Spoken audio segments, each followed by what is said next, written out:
Hello बच्चों, कैसे हैं आप लोग। उम्मीद है आप लोग सब अच्छे होंगे क्योंकि कोरोना का टाइम चल रहा है, कोविड-19। तो आप लोग अपने घर में ही हैं, अपने घर में रह के आप लोग पढ़ाई कर रहे होंगे ना। चलिए आज मैं भी आप लोगों के लिए कुछ लेकर आई हूँ। सबसे पहले मैं आप लोगों से एक सवाल पूछूंगी, उसका जवाब सब लोग अपने अपने मन में देंगे और फिर देखिएगा सबका उत्तर एक ही आएगा। ये जादू का सवाल है। वो कौन सा काम है जिसको सब करते हैं और उससे कभी मन नहीं भरता।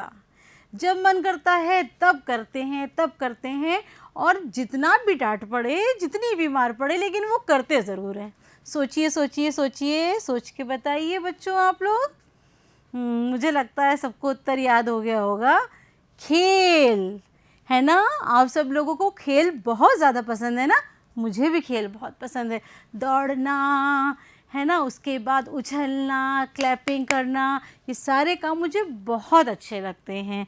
चलिए बच्चों, आज हम खेल के बारे में ही आपसे बात करते हैं।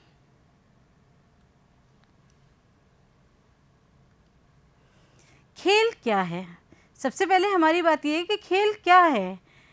खेल एक ऐसी चीज़ है जिसको हर व्यक्ति, हर बच्चा करना चाहता है। देखिए, जैसे इस चित्र में आपको दिखाई दे रहा होगा कि बास्केटबॉल है, यहाँ पे बास्केट बनी हुई है, फुटबॉल है जिसको हम अपने पैर से मारते हैं, और बैडमिंटन है जिसको हम लोग ऐसे ऐसे करके खेलते हैं। ठीक है, तो ये सारे खेल के सामान आप लोगों को पसंद है और आपको खेलना बहुत पसंद है। चाहे मम्मी डांटे, चाहे पापा डांटे, लेकिन आपको खेलना तो है ही। भाई मुझे भी जब मौका मिलता है तब मैं भी खेल लेती हूँ। चलिए अब हम जानते हैं खेल होता क्या है। पहली चीज़ कि कोई भी कार्य जिसमें नियमों की संरचना हो और जिसको आनंद की प्राप्ति के लिए कभी कभी शिक्षा प्रदान करने के लिए किया जाता है, खेल कहलाता है। कोई भी कार्य, जैसे अगर हमसे कहा जाए कि हम रस्सी कूदें, तो हम रस्सी कूदते हैं तो वो भी एक खेल है क्योंकि हमें मज़ा आता है। अगर हम मूवी देखते हैं या वीडियो देखते हैं तो वो भी एक मज़ा आता है। अगर हम राइटिंग करते हैं तो उसमें भी हमें मज़ा आता है। अगर हम पिक्चर बनाते हैं तो उसमें भी हमें बहुत मज़ा आता है।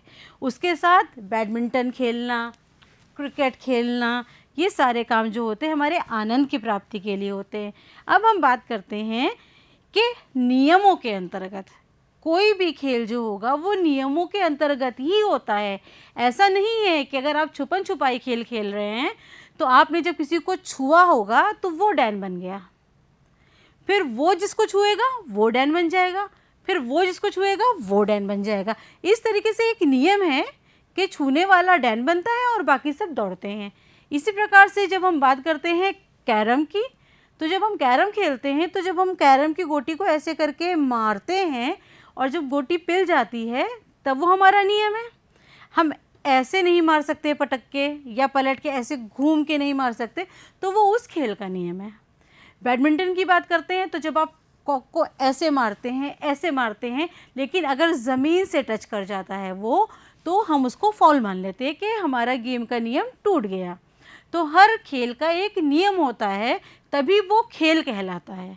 और रही बात अब शिक्षा प्रदान करने की, कि कभी कभी हम खेल का उपयोग शिक्षा प्रदान करने के लिए करते हैं, तो आप लोगों के स्कूल में ज़रूर, सबके स्कूलों में पपेट शो होता होगा। पपेट शो आप लोगों ने देखा है ना, कि उंगलियों पे पपेट्स बना के हम हेलो, हाउ आर यू, कैसे हैं, ऐसे कर सकते हैं। या फिर कोई गुड्डा या गुड़िया होता है, उस पपेट से हम बातचीत करवाते हैं और आप लोगों को प्रोग्राम दिखाते हैं।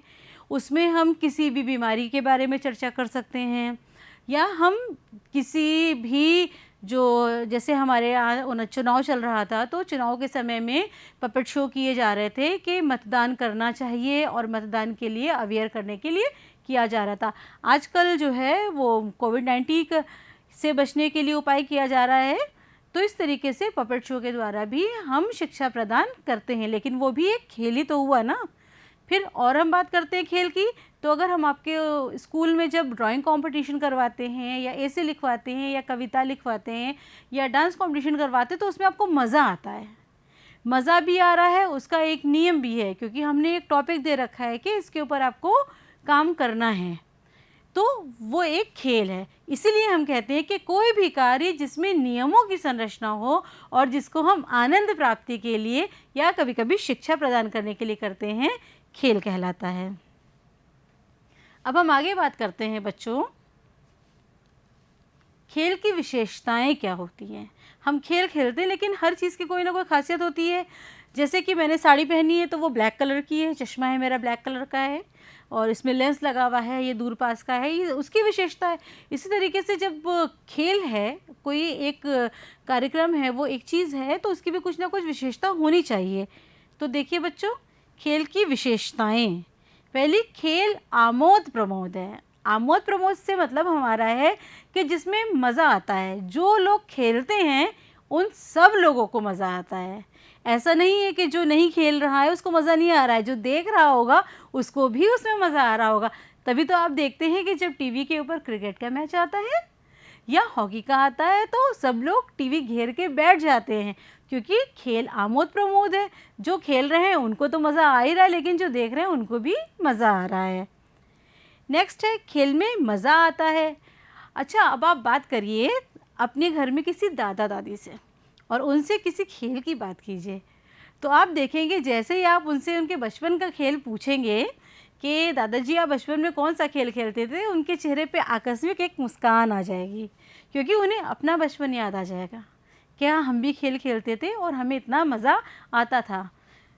तो ये एक स्वाभाविक प्रक्रिया है, यही चीज़ है कि खेल बच्चे की स्वाभाविक प्रक्रिया है। और मैं तो ये कहना चाहूँगी कि बच्चे की नहीं, सबकी स्वाभाविक प्रक्रिया होती है। ये बड़े होने पर जो है वो प्रक्रिया थोड़ी धीमी पड़ जाती है, क्योंकि ज़िम्मेदारियाँ बढ़ती जाती हैं और काम सबका बढ़ता जाता है। अब बच्चों की बात हम जब करते हैं तो आपने देखा होगा कि जब अगर कोई बच्चा 7 या 8 महीने का है या 1 साल का है, उसके सामने आप कोई खिलौना डाल दीजिए या बॉल डाल दीजिए या कोई डिब्बा डाल दीजिए, तो बच्चे क्या करते हैं, उस डिब्बे को उठा के छुएंगे, मुंह में डाल के उसको चखते हैं, फिर उसको फेंकते हैं, उसकी आवाज़ सुनते हैं, उसमें उनको मज़ा आता है। वही उनका खेल है। उन्हें किसी चीज़ का नियम नहीं मालूम है, लेकिन उनको बार बार पटकने में, फिर कोई उठा के उनको देगा, वो फिर उसको फेंकेंगे, फिर कोई उठा के उनको देगा, उसमें उनको मज़ा आता है। तो प्रत्येक बच्चे की स्वाभाविक क्रिया होती है खेल। नेक्स्ट हम बात करते हैं बच्चों, खेल बच्चे के संपूर्ण विकास में सहायक होता है। अब ये बात तो हम जानते हैं कि किसी भी बच्चे का संपूर्ण विकास से मतलब क्या है। क्या जब हमारी उम्र बढ़ती है, कोई बच्चा जब होता है छोटा सा, तो वो धीरे धीरे क्या खाली लंबाई में बढ़ता है, उसकी हाइट लंबी होती है, खाली हाइट लंबी नहीं होती ना, यानी शारीरिक विकास तो हो रहा है, साथ साथ उसकी समझ का विकास हो रहा है। पहले वो बोल भी नहीं पाता, धीरे धीरे वो बोलने लगता है, फिर पूरे पूरे शब्द बोलता है, फिर पूरे पूरे वाक्य बोलता है, फिर उसकी भाषा जो होती है वो बिल्कुल जो है वो अच्छी हो जाती है और बहुत अच्छे से बात करने लगता है। फिर उसी में वो लड़ाई झगड़ा भी करता है, प्यार से बात भी करता है, वो सारे काम करता है ना। फिर साथ में धीरे धीरे उसका क्या हो गया, ज्ञान का लेवल, उसका ज्ञान बढ़ता जाता है, यानी उसका शारीरिक विकास के साथ साथ उसका मानसिक विकास भी होता है। इसी प्रकार से रही बात सामाजिक विकास की, सामाजिक विकास भी एक विकास है, क्योंकि जब बच्चा छोटा होता है तो वो किसी के पास नहीं जाता अपनी माँ के अलावा, लेकिन जैसे जैसे वो बड़ा होता है वो अपने घर के परिवार के सदस्यों को पहचानने लगता है, उनके पास भी जाने लगता है, उनके साथ बाहर भी चला जाता है। फिर और बड़ा होता है तो जब घर के बाहर खेलने निकलता है तो अपने आस पड़ोस के लोगों को चाचा मामा बुआ कहने लगता है। जब उससे बड़ा होगा, स्कूल जाएगा, तो वो अपने स्कूल के समाज को पहचानता है कि ये हमारे क्लास के बच्चे हैं, हम इनके साथ बैठना है, इनके साथ खाना खाना है, ये हमारे टीचर है, ये हमारी मैम है, हमें कोई समस्या होगी तो हमें इनके पास जाना है। तो हम जान सकते हैं कि खेल की क्या क्या विशेषताएं होती हैं। बच्चों, अब हम आगे जो है एक कहानी पे चर्चा करेंगे। कहानी तो सबको बहुत पसंद होती है, मुझे भी बहुत पसंद है। नाना नानी की कहानियाँ, दादा दादी की कहानियाँ तो बहुत मशहूर हैं। आज मैं भी आप लोगों को एक कहानी सुनाने जा रही हूँ। वो कहानी है दो लड़कियों की। देखिए, दो चित्र आप लोग को दिखाई दे रहे होंगे। एक लड़की जो थोड़ी उदास बैठी हुई है और एक लड़की जो खुश बैठी है, मतलब दो लड़कियों की कहानी है।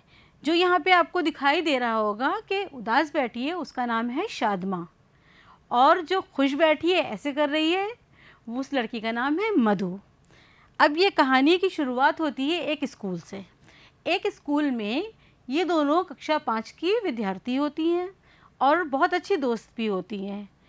पढ़ाई में, खेल कूद में, सब में बहुत अच्छी होती हैं। लेकिन शादमा थोड़ी सी ज़्यादा तेज़ होती है और मधु उसके मुकाबले में थोड़ा सा उससे पीछे रह जाती है किसी भी चीज़ में, चाहे खेल कूद हो चाहे पढ़ाई लिखाई हो। तो हमेशा शादमा इस बात में रहती थी कि मैं ही फर्स्ट आने वाली हूँ, मैं ही आगे आने वाली हूँ, हमेशा मैं ही जीतूँगी। फिर क्या होता है, जब स्कूल में हर साल जो है वो स्पोर्ट्स डे मनाया जाता है, तो उसमें जब सारी प्रतियोगिताएं होती हैं तो ऑब्वियसली शादमा बड़े कॉन्फिडेंटली हो जाती है कि मैं ही जीतने वाली हूँ, तो मैं ही जीतूँगी। इस वर्ष जब प्रतियोगिता होने वाली थी तो भी शादमा बड़ी कॉन्फिडेंट रही कि जब मैं जीतती हूँ तो मैं ही जीतूँगी। लेकिन इस बार ऐसा नहीं हुआ।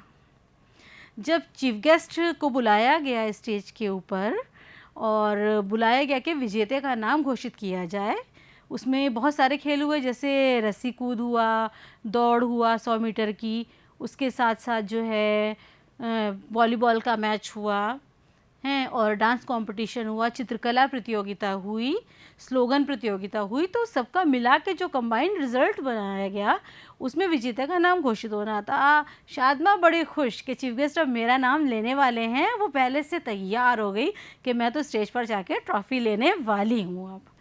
लेकिन ये क्या, अचानक से सन्नाटा छा गया। चारों तरफ तालियों की गूंज, गड़गड़ाहट हो रही है, लेकिन शादमा को कुछ समझ में नहीं आ रहा है, क्योंकि चीफ गेस्ट ने जब नाम बुलाया तो चीफ गेस्ट ने उसकी जगह मधु का नाम लिया। उसके ऊपर तो जैसे मानो पहाड़ गिर पड़ा। उसने तो कभी कल्पना भी नहीं की थी, कभी सोचा भी नहीं था इस बात को कि वो कभी हार सकती है और कोई और जीत सकता है। वो अपने आप को संभाल के वहाँ पे बैठी रही और मधु का तो खुशी का कोई हाल ही नहीं था। सारे लोग मधु की तारीफ़ कर रहे थे और तालियों से जो है पूरा मैदान जो है वो गूंज रहा था। सारे बच्चों ने मधु को जो है वो बहुत ज़्यादा मुबारकबाद दी कि तुमने बहुत अच्छा काम किया, तुमने बहुत मेहनत की है, बहुत अभ्यास किया है, जो तुम आज इस मुकाम पर पहुँची हो, वरना हर बार शादमा ही जीतती थी। तो मधु तो बहुत खुश थी, लेकिन शादमा से ये बर्दाश्त नहीं हुआ। उसने अपनी दोस्त मधु को मुबारकबाद तक के नहीं दी और चुपचाप वहाँ से उठती हुई वो अपने घर चली गई। जब घर गई और घर में जाके सीधे बिस्तर में जाके लेट के वो रोने लगी, ऊँ करके सिसक के रोने लगी। तब उसकी माँ ने जब उसके रोने की आवाज़ सुनी तो वो आई उसके पास और आके कहने लगी, शादमा बेटा क्या हुआ, तुम क्यों रो रही हो? तब शादमा ने कहा, माँ इस बार मैं विजेता नहीं बनी, मैं हार गई और वो मधु जीत गई। तो उसकी माँ ने कहा, तो क्या हुआ बेटा, ये तो खेल है। खेल में जब सब प्रतिभाग करते हैं तो कोई ना कोई जीतेगा तो कोई ना कोई हारेगा भी ज़रूर। ऐसा तो हो नहीं सकता कि सभी लोग जीतें। हो सकता है मधु ने तुमसे ज़्यादा अभ्यास किया हो, उसने तुमसे अच्छा काम किया होगा तभी वो जीती है। तुम्हारे काम में हो सकता है कुछ कमी रह गई हो तुम्हारे अभ्यास में, इसलिए तुम रो मत। तो शादमा कह लेंगी, नहीं मैं जीतती हूँ, हमेशा मैं जीतती हूँ, तो मुझे जीतना है। वो मधु कैसे जीत गई? तब उसकी माँ ने समझाया कि बेटा मधु तुम्हारी मित्र है और कभी भी खेल खेलो तो इस भावना के साथ खेलो कि खेल एक मनोरंजक प्रक्रिया है, हमें उससे अपना विकास करना है, अपने को आगे बढ़ाना है, एक हेल्दी कंपटीशन रखना है। मधु तुम्हारी बहुत अच्छी दोस्त है, अगर तुम उसके प्रति अपने मन में ईर्ष्या रखोगी तो तुम्हारे मन में कटुता बढ़ती चली जाएगी, और जब कटुता बढ़ती जाएगी तो तुम्हें कुछ भी अच्छा नहीं लगेगा। तो तुम अपने ऊपर ध्यान ना देकर हमेशा मधु पर ध्यान दोगी कि वो क्या कर रही है। तुम्हारे अभ्यास में कमी आती जाएगी और तुम धीरे धीरे पीछे होती जाओगी। तुम्हें ये देखना चाहिए कि तुम्हारे में कहाँ पे कमी आई जिसकी वजह से इस बार तुम विजेता नहीं बन पाई। उसके बाद क्या होता है, ये खेल का मैदान सजा था। फिर शादमा को जब उसकी मम्मी समझाती हैं तो फिर वो वापस उस खेल के मैदान में आती है और बाकी लोगों के साथ एंजॉय करने लगती है। एंजॉय करती है और एंजॉय करने के बाद वो जाती है अपनी दोस्त मधु के पास। मधु ट्रॉफ़ी लेके खड़ी होती है और बहुत खुश होती है कि आज मैं जीत गई। बस शादमा उसके पास आती है और आकर खुशी से उसके गले लग जाती है और फिर दोनों सहेलियां वापस जाती हैं अपनी माँ के पास हैं और उसकी माँ समझाती हैं कि बेटा रोना नहीं, आइंदा से तुम भी बहुत अच्छा अभ्यास करो, क्योंकि अभ्यास करने से ही सफलता हासिल होती है। खेल में कभी भी ऐसा नहीं सोचना चाहिए हमें कि कौन जीत रहा है कौन हार रहा है। हमें ध्यान रखना है इस बात का कि हिस्सा लेना है। हमें कुछ करने के लिए, कुछ सीखने के लिए, आगे बढ़ने के लिए सिर्फ उसमें पार्टिसिपेशन ज़रूरी होता है, टेक पार्ट। क्योंकि अगर हम उसमें भाग नहीं लेंगे तो हम कुछ भी नहीं सीख पाएंगे। अगर हम पहले से डर गए कि हम वहाँ जाएंगे और हार जाएंगे तो हमें चलना भी नहीं आएगा। जिस तरीके से एक बच्चा जब वो चलना शुरू करता है, अगर वो डर जाए कि वो चलने में गिर जाएगा तो वो कभी भी चलना नहीं सीख सकता। आप लोगों ने साइकिल चलाना सीखा होगा, अगर आप लोग पहले ही डर गए कि हम साइकिल चलाने में गिर जाएंगे या हम हार जाएंगे तो क्या आप साइकिल चलाना सीख पाएंगे? कभी कभी भी नहीं। इसलिए अहम ये नहीं है कि तुम हारे या जीते, जबकि अहम ये है कि तुमने खेल कैसा खेला। चलिए बच्चों, अब हम आगे आते हैं अपने टॉपिक पे, खेल का महत्व। अभी हम लोगों ने बात की कि खेल भावना क्या होनी चाहिए। अब हम बात करते हैं कि खेल की हमारी ज़िंदगी में क्या महत्व है। हमने अभी बहुत शॉर्ट में बताया था, थोड़ा सा हम उसके बारे में डिटेल में बात करेंगे। सबसे पहली बात, शारीरिक विकास। शारीरिक विकास का मतलब, जैसे मैंने भी आप लोग को बताया कि जब हमारी उम्र बढ़ती है, बच्चे बड़े होते हैं तो उनका शरीर भी बड़ा होता है, हाथ पैर बड़े होते हैं, अंग बड़े होते हैं और उसके बाद उनमें ताकत भी आ जाती है। जो बच्चा पहले छोटी सी बॉल को नहीं उठा पाता था, अब वो बड़े बड़े बैट से और हॉकी, फुटबॉल को आसानी से खेल लेता है। तो शारीरिक विकास तो हो रहा है क्योंकि हमारा शरीर जो है वो बना है मांसपेशियों से और हड्डियों से। मांसपेशियों को हम जितना लचीला रखेंगे, जितना हम एक्सरसाइज करेंगे या व्यायाम करेंगे, उतनी हमारा शरीर स्ट्रॉन्ग बनेगा। क्योंकि हमारे दौड़ने से, चलने से, काम करने से और खेल खेलने से हमारी मांसपेशियों में जो रक्त का संचार होता है वो बढ़ जाता है। और हमारे शरीर के किसी भी अंग में जब रक्त का संचार बढ़ता है तो उसके साथ शुद्ध ऑक्सीजन भी हमारे उस अंग तक पहुंचती है, जिससे हम एक्टिव फील करते हैं। और एक्टिव हम जब फील करते हैं तो ऑब्वियसली हमारे ऑर्गन्स या हमारे अंग क्या हो जाएंगे? मजबूत हो जाएंगे। इसीलिए आप देखते हैं कि जो खिलाड़ी होते हैं वो इतना दौड़ लेते हैं, 200 मीटर, 100 मीटर, हम लोग क्यों नहीं कर पाते? क्योंकि हम सीढ़ियाँ चढ़ने में ही हमारी सांस जो होती है वो उखड़ने लगती है, क्योंकि हमने अपने शरीर को कमज़ोर बना लिया। हमारे शरीर का विकास हो गया, लेकिन हमें उसको मजबूत बनाए रखना है। उसके लिए हमें प्रतिदिन व्यायाम करना चाहिए और बच्चों के लिए खेल से बड़ा व्यायाम कोई नहीं है। दूसरी बात अब हमने आपसे की थी मानसिक विकास की। तो बच्चों, मानसिक विकास की बात तो थोड़ा सा हम डिटेल में लेंगे। अब आपने देखा होगा कि जिसकी हैंड राइटिंग बहुत अच्छी होती है, जिन बच्चों का सुलेख लेख बहुत अच्छा होता है, उनकी ड्राइंग भी बहुत अच्छी होती है। और जिनकी ड्राइंग ख़राब होती है, आपने उनको देखा होगा, उनका लेख भी, राइटिंग भी बहुत ख़राब होती है। ऐसा क्यों होता है? उसके पीछे हमारा मानसिक और शारीरिक विकास दोनों का महत्व है। क्योंकि हमारी जो सूक्ष्म मांसपेशियां हैं, यानी किसी बच्चे की सूक्ष्म मांसपेशियां, जैसे कि उंगलियों की पोर, जब बच्चा पेंसिल पकड़ना सीखता है तो सबसे पहले वो उंगलियों की मांसपेशियों को मजबूत बनाता है ताकि वो ठीक से पेंसिल पकड़कर लिखना सीखे। पहले बच्चे ऐसे पेंसिल पकड़ लेते हैं, लेकिन बाद में धीरे धीरे उनको तरीका मालूम होता है कि हमें पेंसिल कैसे पकड़ना है और कैसे चलाना है। उसके बाद उनके सामने यदि कोई चित्र होता है सामने, तो वो उस चित्र को देखते हैं और चित्र को देख कर एज इट इज़ वैसे ही बना लेते हैं। वहाँ पे क्या हुआ? देख रहे हैं हम आँखों से चित्र। आँखें हमारे एक संवेदी अंग है, हमारे दिमाग से कनेक्टेड है।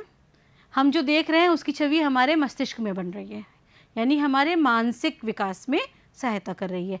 हमने उसको देखा, फिर हमारे मस्तिष्क ने हमारे हाथ की मांसपेशियों को वो आदेश दिया कि उस लाइन को इस तरीके से खींचना है।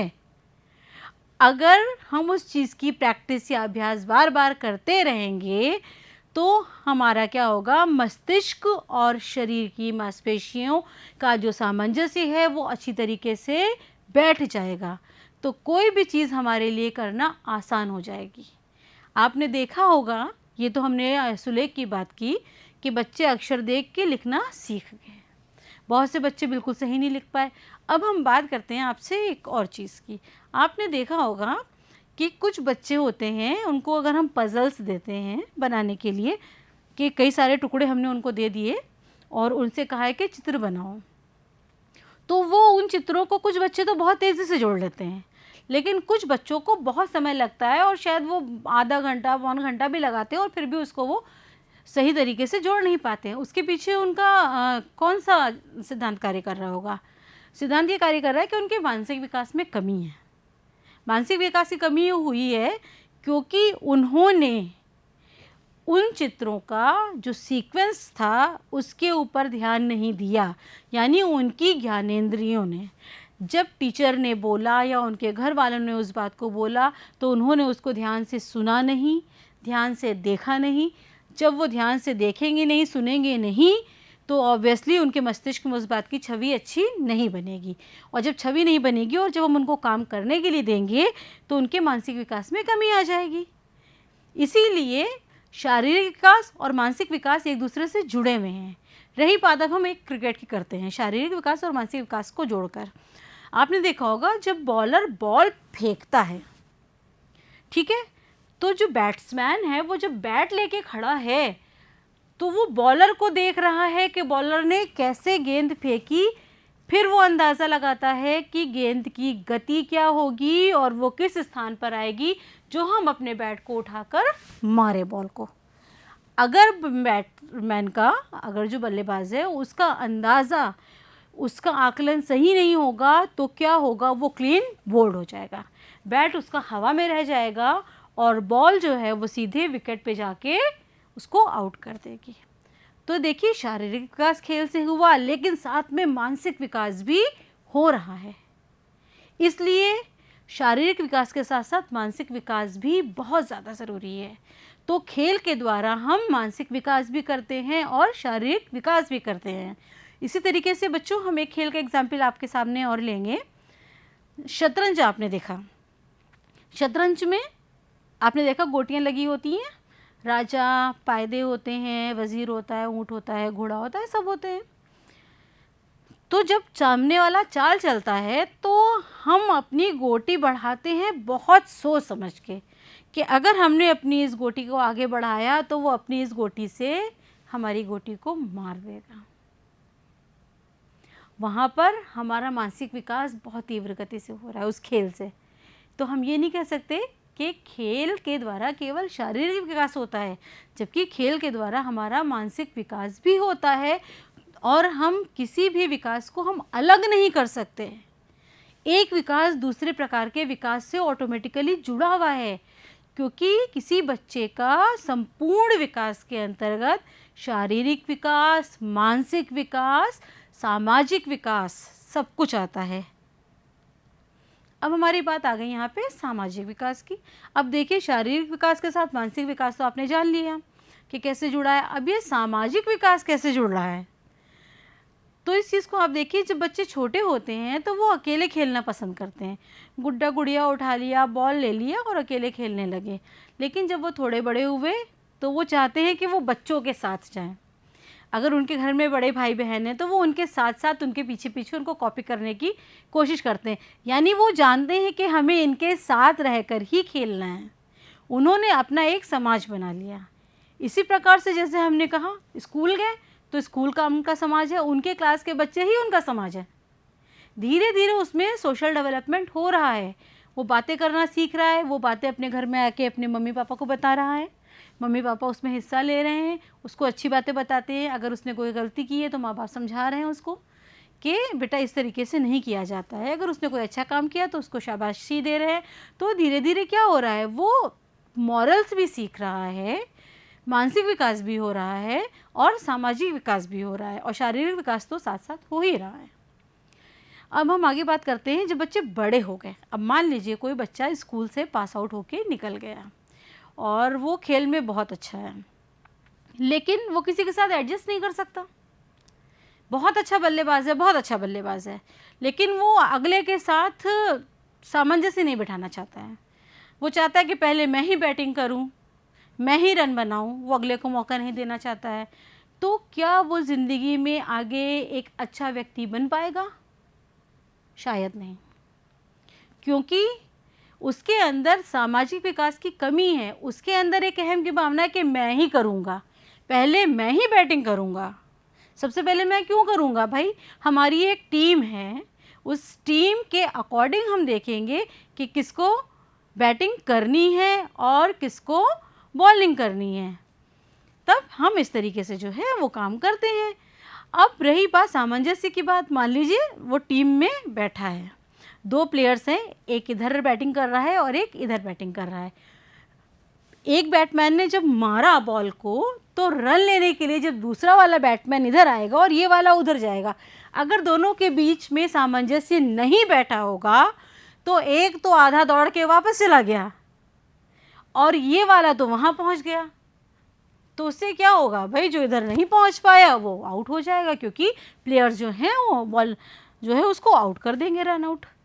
तो इसीलिए कहा जाता है कि सामंजस्य बैठाना समाज के साथ बहुत ज़रूरी है। जब भी हम खेल खेलते हैं तो हमारे पास एक टीम होती है, हमें टीम के साथ खेलना है, तो टीम के प्रत्येक व्यक्ति के साथ हमारा एक रिलेशनशिप बननी चाहिए, यानी सामाजिक विकास ज़रूरी है। तभी भी कोई व्यक्ति सफल नहीं हो सकता अगर उसके अंदर सामाजिकता की भावना नहीं पाई जाती है। तो बच्चों, हम लोग देखते हैं कि खेल हमारे जीवन में कितना इम्पॉर्टेंट है। खेल के द्वारा हमारे शरीर का विकास, मानसिक यानी हमारे दिमाग का विकास, हमारा सामाजिक विकास होता है। और मैं तो ये कहना चाहूँगी कि खेल एक ऐसी प्रक्रिया है जिसे बच्चे से लेकर और बूढ़े लोगों तक के यानी बुज़ुर्ग लोगों तक को खेलना पसंद है। कैसे? क्योंकि आपके घर में आपने देखा होगा, आपके चाचा लोग होंगे, बुआ लोग होंगी, मौसी लोग होंगी, वो लोग वीडियो गेम खेलती होंगी, खेल तो वो भी खेल रही हैं, उनको खेलते हैं। तो बच्चों, उम्मीद है कि आप लोगों को आज का टॉपिक अच्छा लगा होगा और कहानी अच्छी लगी होगी और समझ में आ गया होगा कि खेल का क्या महत्व है और खेल की भावना क्या होती है, कि हमें किस भावना से खेल को खेलना चाहिए। जीतना हारना सब लगा रहता है और जीवन आगे बढ़ता जाता है। धन्यवाद बच्चों।